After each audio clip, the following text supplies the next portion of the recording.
So I've just received this text from a client I saw last week, and she's telling me that she's stuck in the past, always thinking about regrets, and then she goes into the future, always worrying about what's going to happen next. When we're stuck in the past or the future, we miss what's most important, which is enjoying the now.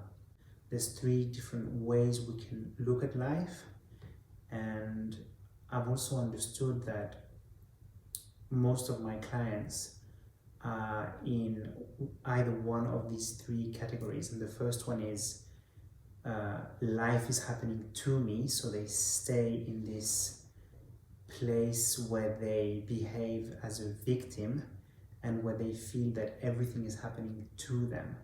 Then we have a second category of people who are a little bit more confident about themselves because they live from a place where life is happening for them, and that really gives them a different mindset where they really see more opportunities. And then the last category of people I have, which is probably 1% of the people I work with who really have it all and usually have very successful lives, is people who live from a place where life happens through them.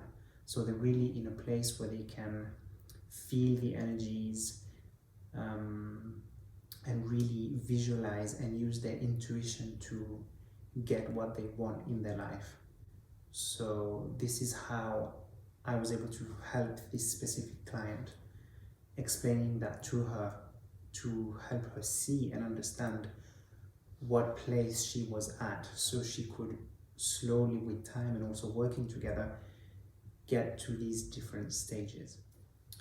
So a lot of people ask me what to do when they feel useless and alone, and this is a very interesting subject, and we see how people react differently in such situation. Take the pandemic, for example. Through this worldwide experience, people have reacted to it in very different ways. Some people have felt very lonely and alone, whereas others have really taken this opportunity to feel more useful.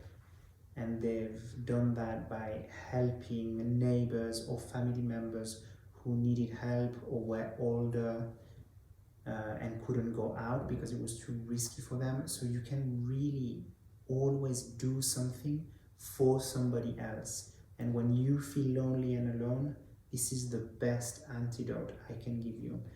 Find somebody you can help. There is always somebody that needs help out there. And if you're healthy and in a good state of mind, there's always something you can do for somebody who needs it.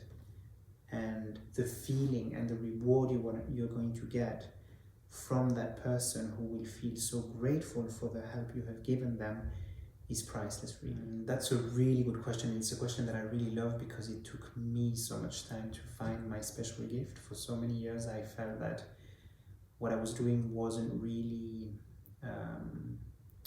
making me happy. And you know, some people land straight into what they're here for, but for many of us this is not the case, and it requires a lot of work.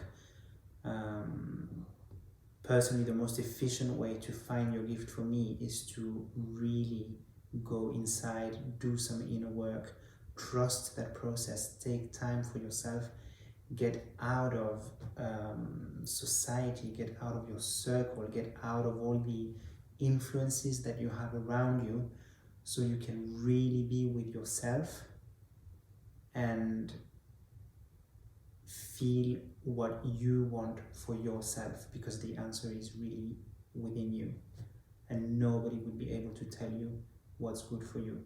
Only you can do that, and your body and your mind have that wisdom. It's just for you to go and find it.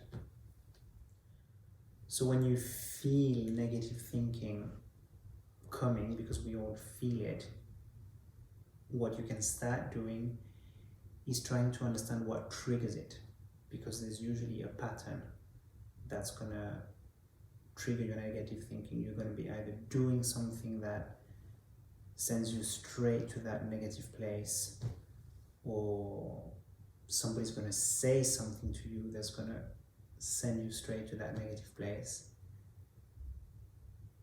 And when you realize that, you can catch the negative thought coming, and when you do that, you can interrupt it before you get into a negative spiral. What I do to interrupt my negative thoughts is I usually get out and do some exercise. For example, that's a very good way of doing it. Or I play a piece of music that I like. I really get up and interrupt the thought, but you have to act very quickly. It needs to be usually within 5 seconds. Because if you don't, then the negative spiral catches you, and then it becomes very, very difficult to get out of it.